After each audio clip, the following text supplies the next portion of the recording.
네, 오늘 또 이렇게 또 귀한 예배 시간에 하나님 말씀을 또 전하게 됐는데, 오늘은 또 두 번째 이제 십계명 시간입니다. 지난주는 십계명이 왜 우리에게 삶에 있어서 아직도 중요한가, 또 십계명이 어떤 의미를 가지고 있는가를 우리가 잠시 살펴보았습니다. 오늘은 두 번째 시간으로 이제 한 계명씩 계속해서 말씀을 전하도록 하겠습니다. 오늘은 1계명에 대해서 말씀을 전하는데요. 제목은 유일하신 하나님과 거짓된 신에 관해서 오늘 말씀을 전하고자 합니다. 두 가지의 사람들의 그룹들이 있는데, 아직도 많은 사람들이 각자의 종교를 가지고 있죠.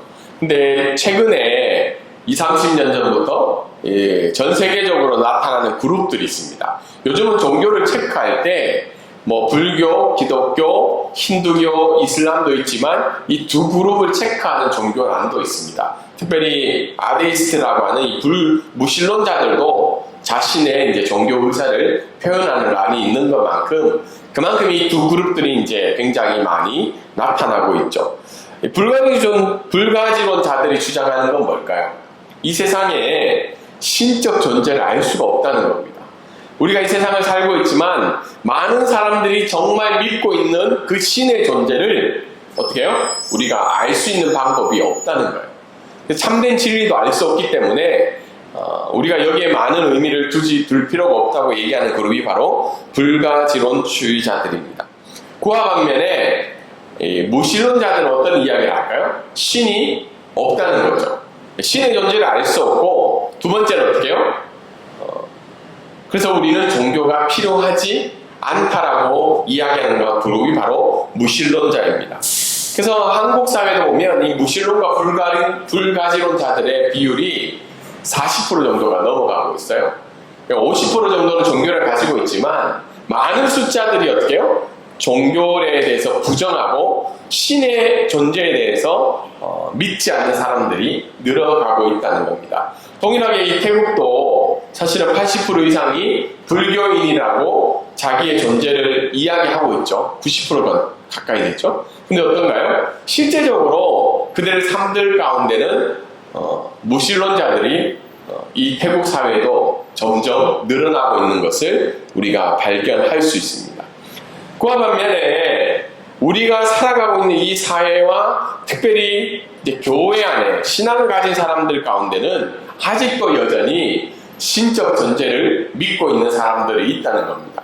물론 우리가 기본적으로 생각하는 보이는 종교에 의해서 신을 믿고 있지만 실제적으로는 어때요? 우리 삶 안에 있는 이 7가지의 거짓된 신들도 우리 삶을 주장하고 있다는 겁니다.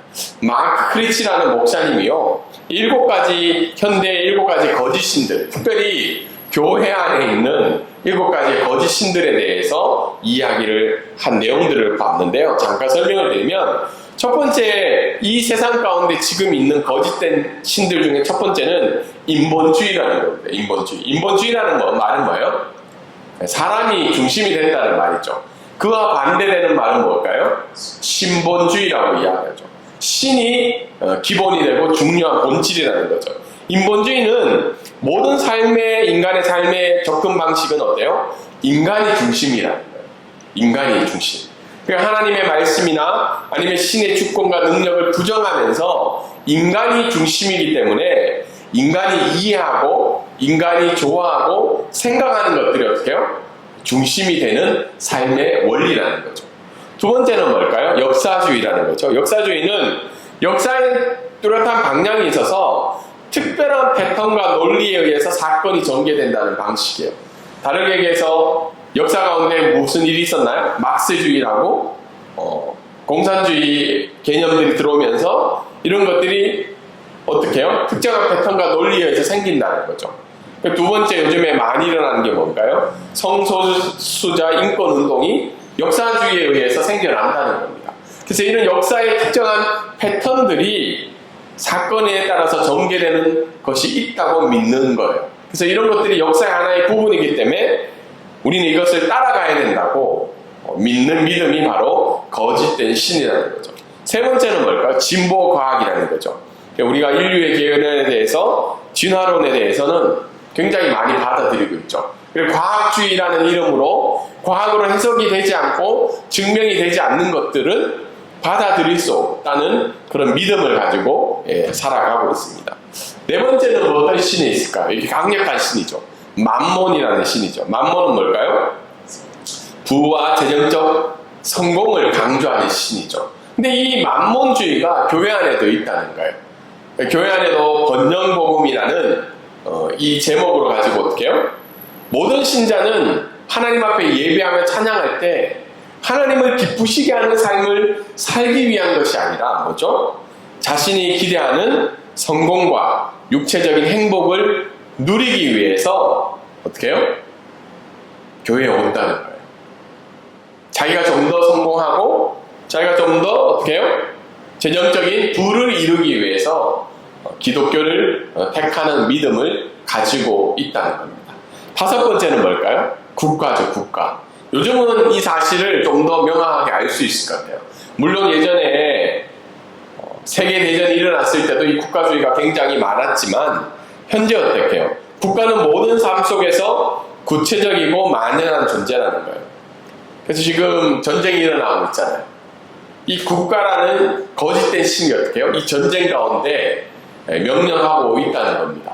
그들의 국민들은 어떻게 해요? 자신의 종교가 가르치는 가르침을 버리고 국가가 이야기하는 그 명령과 영향력들을 어떻게 해요? 따라가고 있는 상황이죠. 얼마 전에 이란도 전쟁을 이제 막 준비를 하고 있다는 거죠. 근데 그렇게 봤을 때 이스라엘, 아니면 팔레스타인, 러시아, 우크라이나 이런 여러 나라들을 볼 때 그들이 믿고 있는 종교가 있음에도 불구하고 국가가 그 자리를 차지하고 있는 것을 발견할 수 있습니다. 여섯 번째는 좀 현대적인 의미인데요. 피해의식이라는 거짓된 신이 있다는 거예요. 이게 현대사회에 많이 있죠.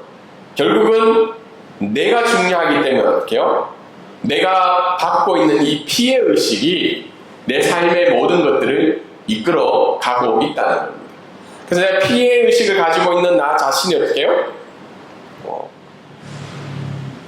나 자신의 회복과 나 자신의 기쁨과 이 피해의식에 넘어서는 그 모든 것들이 신과 같은 존재가 되었다는 겁니다. 우리가 이 사실을 어떻게 알 수 있냐면 TV 프로그램들 보면 어떻게 해요?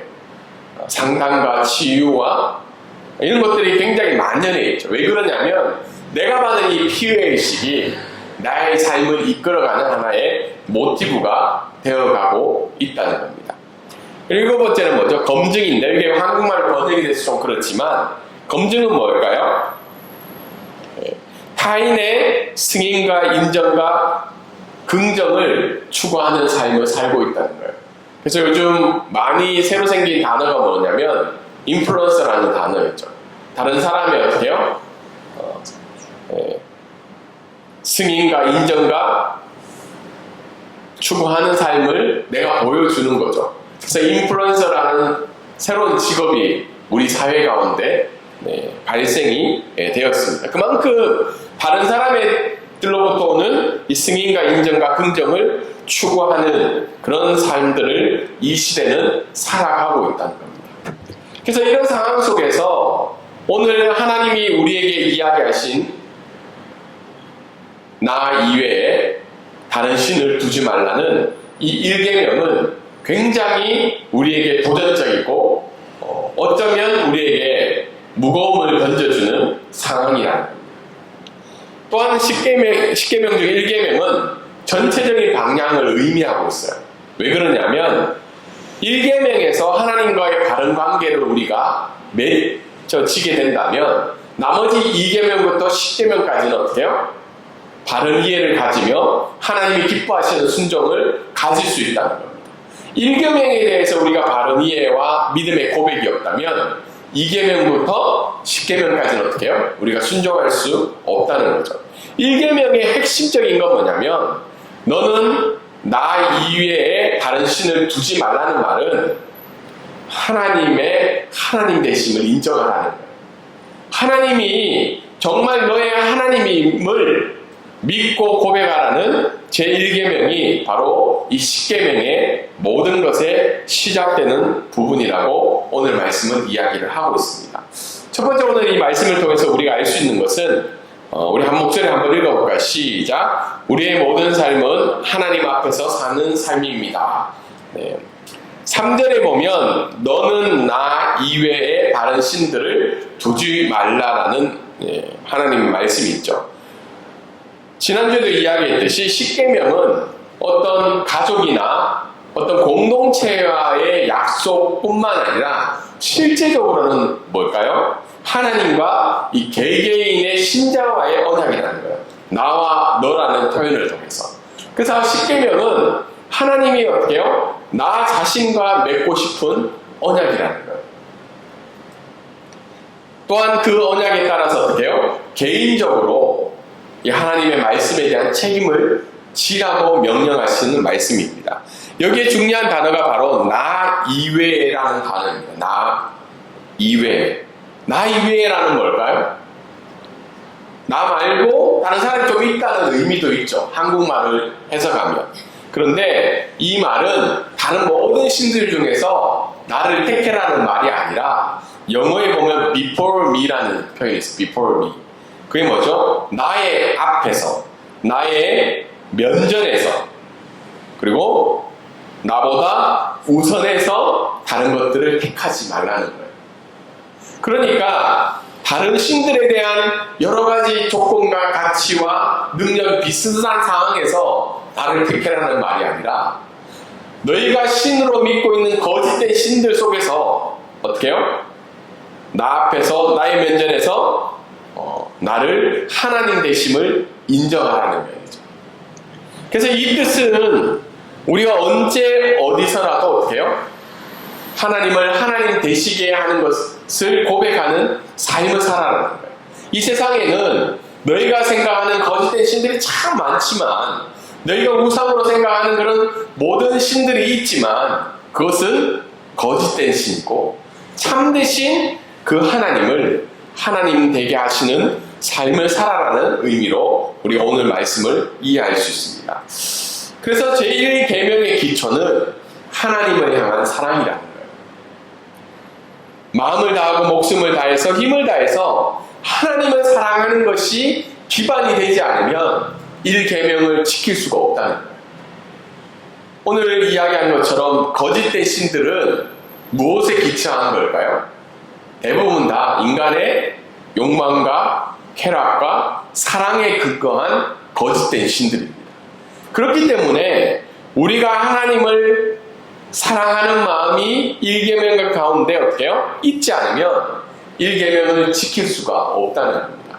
여러분, 요즘도 세상에 많은 문제들 중에, 가정의 문제들 중에 하나가 불륜이죠. 뭐 드라마 봐도 어때요? 불륜의 요소가 없는 드라마가 없어요. 근데 불륜을 저지르지 않으려면 불륜에 대한 법을 강화시키는 게 불륜을 막는 법일까요? 물론 그것도 하나의 방법일 수 있겠죠.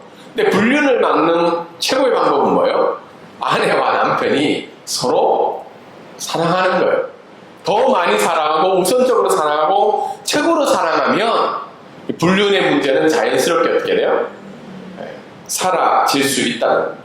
그래서 오늘 말씀은 너는 나 위에 다른 신을 두지 말라는 이 말씀은 다른 신을 섬기는 어때요? 그것을 금지할 뿐만 아니라 우리의 생각과 행동과 애정이 어떻게 해요? 하나님께로 향해 있어야 된다. 사랑이 있으면 어떻게 해요? 충성과 순종이 발생한다는 겁니다. 그래서 영어의 옆에 보면 어떻게 해요? 하나님을 첫 번째로 생각하고 살아가는 거죠. 첫 번째 생각하려면 뭐가 있어야 된다고요? 사랑하는 마음이 있어야 된다. 하나님을 사랑하는 마음이 없으면 이 말씀은 굉장히 우리에게 종교적인 행위로는 나타날 수 있지만 나의 생각과 행동과 애정에는 그 부분이 나타날 수 없다는 겁니다. 그럼 하나님을 사랑하는 마음이 어떻게 나타나야 되냐? 그것은 바로 우리가 드리는 예배를 통해서 나타날 수 있다는 겁니다. 칼빈이라는 신학자는 이 예배에 대해서 4가지 요소가 있어야 된다는 거예요. 첫 번째는 뭐예요? 경배가 필요하다는 거죠. 여러분, 경배한다는 말은 뭐예요? 그냥 존경한다는 말을 뛰어넘는 거죠. 무릎을 꿇고 그분의 위대하심을 순복하면서 표현하는 존경심이죠. 여러분, 우리는 이 경배에 대해서 잘 이해할 수 없는 한국적인 사회가 있어요. 왜냐하면 요즘은 대통령이 지나가도 어떡해요? 마음에 안 들면 무시하는 사회잖아요. 손을 내밀어도 어떡해요? 거부할 수 있는 우리에게 자유가 있는데, 이 태국 사회에 어때요? 태국 사회가 비춰지는 이 왕을 향한 모습은 어떤가요? 옆으로 막 기어가죠. 기어가면서 그 사람보다 머리가 높으면 안 되잖아요. 더 숙여서 경배를 하잖아요. 왜냐하면 왕의 그 위대하심을 찬양하기 때문에. 동일하게 우리 가운데 그 위대하심을 숭배하면서 표현하는 존경심이 우리 가운데 있다는 겁니다. 또 이 예배는 어떤 의미일까요? 신뢰죠. 하나님을 인식하고 소통하면서 하나님만이 내 삶을 이끌어 가시는 분이라는 고백이 신뢰로 나타나야 된다는 겁니다. 기도는 뭘까요? 유일하신 희망. 내가 많은 것들을 할 수 없기 때문에, 내 능력과 내 힘으로 내 삶을 이끌어갈 수 없기 때문에 나의 유일한 희망이 어때요? 하나님을 향한 의뢰라는 겁니다. 그럼 마지막은 뭐죠? 감사죠. 모든 것들이 하나님 앞에 왔기 때문에 우리가 이 시간 찬양하며 나아갈 수 있다는 겁니다. 여러분, 주일날 이 자리에 나와서 예배하는 게 쉬운 일이 아니에요. 때로는 여러 가지 일들도 있고, 왜냐하면 눈에 보이는 급한 일들도 있고, 또 삶 가운데 하나님을 하나님 되심으로 드리는 삶의 예배를 드린다는 건 쉽지 않다는 겁니다. 그럼에도 불구하고 어떻게 해요? 예배는 이 네 가지 요소를 포함해서 어떻게 해요? 그분의 은혜 없이는 살아갈 수 없는 존재라는 걸 고백하는 게 바로 예배라는 겁니다. 이 예배는 어떻게 해요? 이 예배를 통해서 너는 나 이외에 다른 신들을 두지 말라는 것들이 표현될 수 있다는 겁니다. 그래서 우리는 이 말씀을 통해서 매 순간 하나님 앞에 있음을 우리가 기억해야 돼요. 나 before, 영어로 뭐라고 되어 있었나요? before me라는 표현이 있죠. 나의 앞에서, 나의 면전에서.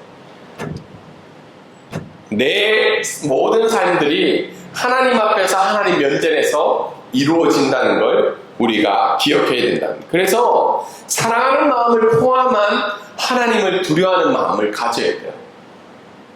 로마서 3장 18절에 보면 이 세상에 많은 사람들이 어떻게 해요? 그들의 눈앞에 하나님을 두려워하는 마음이 없기 때문에 수많은 죄를 짓고 살아간다고 합니다. 여러분, 이 세상에 일어나는 범죄와 윤리적 문제들이 왜 일어날까요? 저는 며칠 전에도 전쟁의 뉴스를 보면서 무고한 학생들이 100명 이상 죽임을 당했더라고요. 이스라엘 백성들이, 이스라엘 국가가 어떻게 해요? 팔레스타인에 있는 가자 지구에 있는 학교인가? 거기를 폭파함으로 말미암아 100명 이상이 죽었다고 합니다. 제가 그런 전쟁의 이야기를 보면서 과연 우리 마음에 있는 참된 신은 누구인가? 이스라엘 백성 가운데도 분명히 율법이라는, 구약이라는 하나님의 토라가 있음에도 불구하고 왜 그들은 하나님을 두려워하는 마음이 없을까? 이 일에 있어서. 그렇다고 제가 팔레스타인을 편드는 건 아니에요. 그런데 우리가 전쟁을 일으키거나 우리가 범죄하며 윤리적 문제가 일어날 때마다 만약 그들이 하나님을 두려워하는 마음이 있었다면 이런 일이 일어날 수 있을까 생각하게 된다는 겁니다. 그래서 우리의 모든 행동들이 하나님 앞에서 행하는 것을 우리가 기억해야 된다는 겁니다. 예배 드리러 오는 것뿐만 아니라 직장에서의 내 삶들 가운데 사람들과의 관계 속에서 모든 것들이 하나님 앞에 행하는 것임을 우리가 기억하며 살아가는 것이 1계명을 지키는 우리의 삶의 모습이라는 겁니다. 그래서 종교학자들은 코람데오라는 말을 썼습니다. 종교개혁자들이. 이 말이 뭐냐면 하나님 앞에서라는 말이에요. 하나님 앞에서 내가 살아가고 있음을 늘 잊지 않아야 된다는 겁니다. 그럼 매 순간 하나님 앞에 있다는 것은 적극적으로 행동하지 않는 것도 하나님 앞에 죄라는 거예요. 다르게 이야기해서 우리가 때로는 하나님이 기뻐하시지 않는 행동을 침묵할 때가 있어요. 동의하지 않는 것들로. 근데 그런 것들도 어떻게요? 소극적으로 행동하고 침묵하는 것도 하나님이 기뻐하시지 않는다는 거예요. 두 번째 오늘 말씀을 통해서 우리가 알 수 있는 것은 한번 읽어볼까요? 시작! 날마다 우리의 삶 속에 있는 거짓된 신을 버려야 합니다. 첫 번째는 살아계신 하나님이 유일하신 하나님이기 때문에 우리의 모든 삶을 하나님 앞에서 행해야 된다고 이야기했고, 두 번째는 거짓된 신을 버려야 한다고 오늘 3절 말씀을 이야기를 하고 있습니다. 3절에 보면 어떻게요? 다른 신들을 두지 말라. 다른 신들은 사실은 하나님과 동등한 능력을 가진 신이 아니라 인간이 하나님처럼 믿고 살아가는 모든 것들이 다른 신이라, 다르게 이야기해서 거짓된 신이라고 이야기를 하고 있습니다. 이 말씀이 기록된 출애굽기 사항들을 보면 두 가지를 이야기하고 있는데요. 첫 번째는 어떤 형상을 통해서 신들에게 숭배하는 것을 금지하고 있습니다. 이 말씀은 출애굽기 몇 장이죠? 20장이죠. 그런데 32장에 보면 금송아지 사건이 나타나요. 하나님의 율법을 받았는데 이스라엘 백성들은 어떻게 해요? 기다리지 못하고, 모세가 더디오는 것을 기다리지 못하고 어떻게 해요? 우리를 인도할 신을 만들어 달라고 모세의 형인 아론에게 이야기해요. 어떤 형상을 통해서 어떻게 해요? 내가 내 삶을 이끌어갈 것들을 찾고 있다는 거죠. 이게 다른 신이다. 우리가 태국에 살고 있어서 어떻게 해요? 태국에 보면 이런 어떤 형상을 통해서 이끌어가는 신이 굉장히 많죠. 태국은 특별히 힌두교의 영향을 받아서 굉장히 믹스가 잘 되어서 힌두교식 태국 불교가 이 땅 가운데 있다는 거죠. 그래서 곳곳에 가는 곳마다 우리의 삶을 이끌어줄 형상을 통한 다른 신들이 있다는 겁니다. 두 번째, 이때 당시에 모세를 통한 하나님의 말씀이 지칭하는 다른 신은 다실론이라는 겁니다. 다실론이라는 거예요. 이 세상에는 다른 신이 굉장히 많다는 거죠. 이 중에 다실론 중에 두 가지 신이 나오는데, 하나는 바알이라는 신입니다. 성경은, 구약 성경은 이스라엘 백성들에게 계속해서 가나안 땅에 들어가기 전에 하나님이 누구신가를 알려줘요. 그리고 난 다음에 가나안의 신을 따르지 말라고 이야기합니다. 그 신들 중에 대표적인 게 바알 신이에요. 바알 신은 가나안에 있는 민족뿐만 아니라 이스라엘 백성 가운데 끊임없이 유혹하고 하나님을 버리게 했던 신 중에 하나입니다. 바알 신은 토지의 비옥함과 번식을 의미하고 있습니다.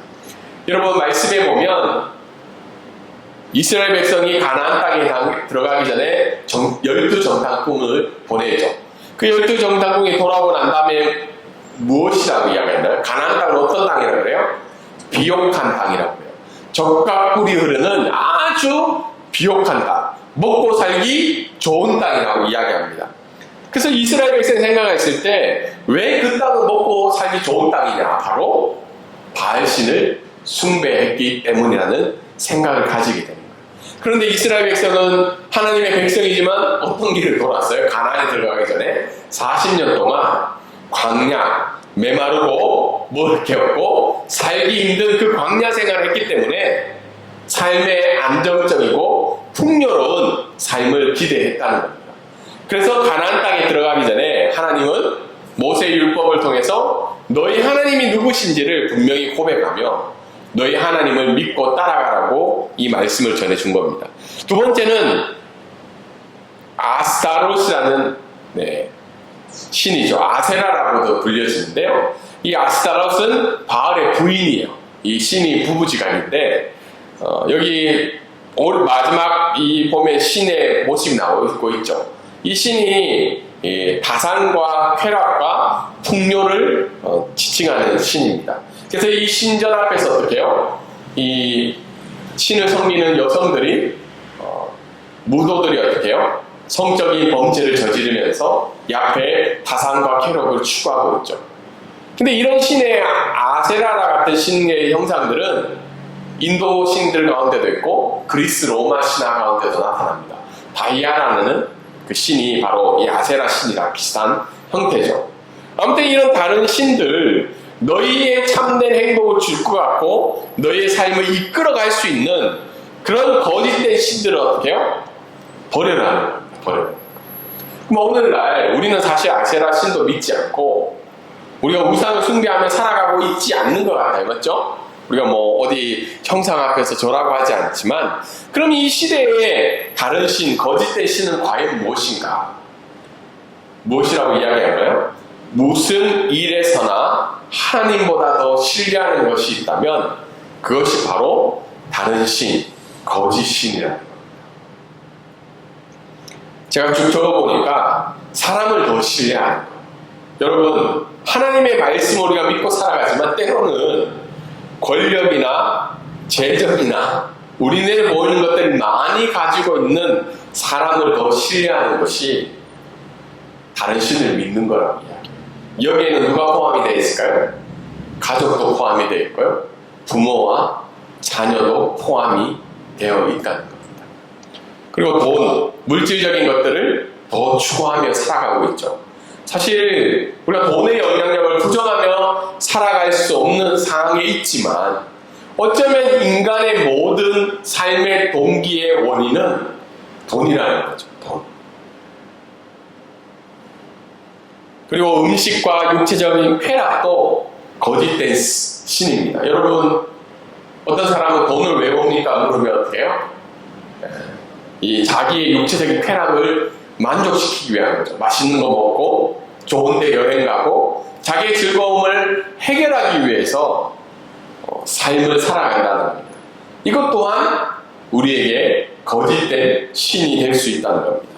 그리고 앞에서도 이야기한 것처럼 다른 사람의 인정, 이것도 내가 추구하는 거짓된 신일 수 있다는 거죠. 그리고 운과 업이라는 생각, 은연중에 우리가 막 재수가 좋다 이런 말 쓰죠. 오늘 태국말로 뭐죠? 촉디라는 말 쓰죠. 촉말디.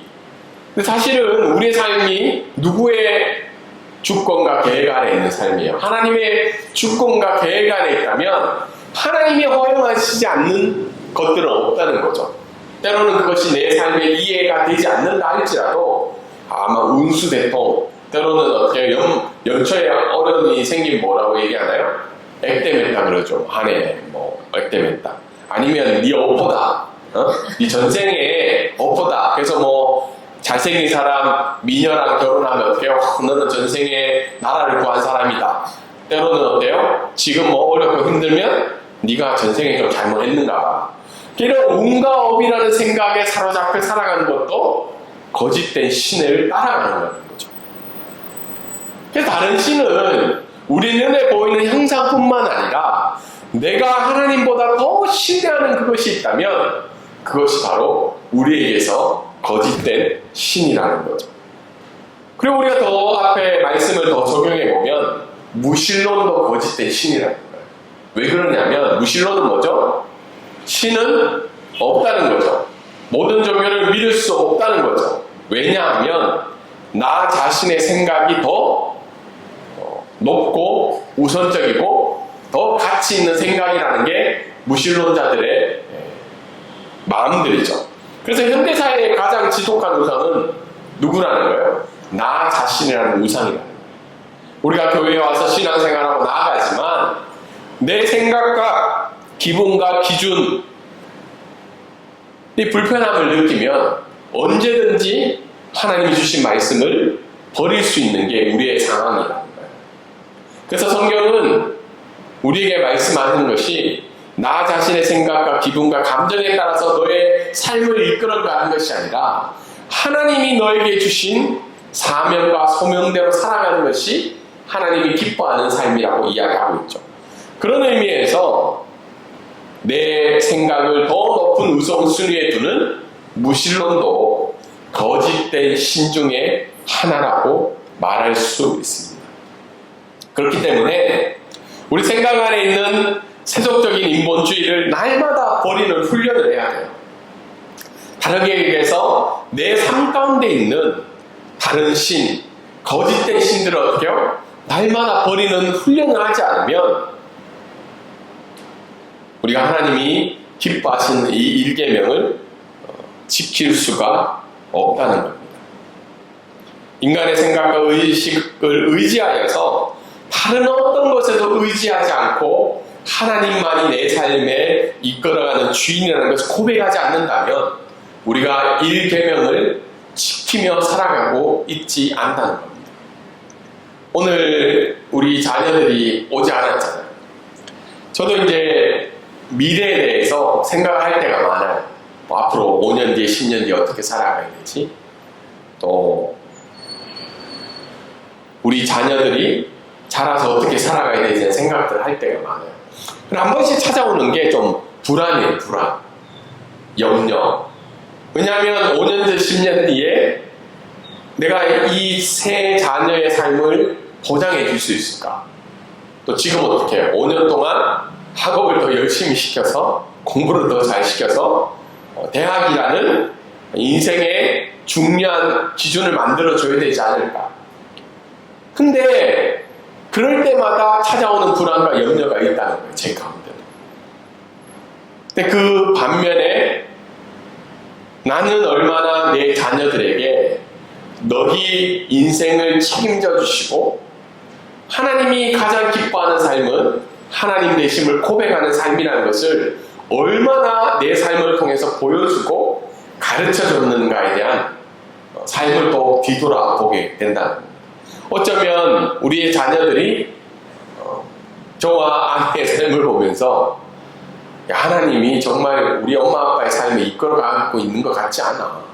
엄마 아빠는 말은 그렇게 하지만 엄마 아빠 마음 가운데는 이 거짓된 신들이 만몬주의와 학벌과 학업이라는 그런 신들이 우리의 삶을 이끌어가고 있음을 은연중에 우리도 보여주고 있지 않나 그런 생각을 해보게 됩니다. 그래서 거짓된 신을 버리는 이 세속적인 인본주의를 버리는 것은 한 번에 끝나는 게 아니에요.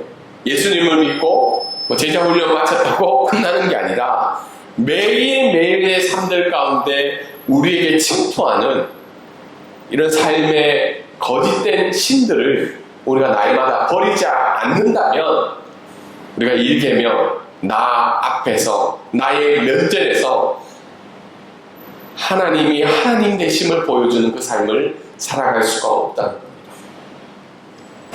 말씀을 적용하며 말 정리하도록 하겠습니다. 매일매일의 우리의 삶은 하나님 앞에 살아간다는 거예요. 때로는 사람이 보지 않는 그곳이라 할지라도 내 말과 행동과 내 삶의 모든 방향들이 하나님 앞에 살아가기 때문에 하나님 면전에 있다는 것을 기억하며 우리가 하나님에 대한 사랑과 두려움으로 살아가야 된다는 거예요. 두 번째는 뭐예요?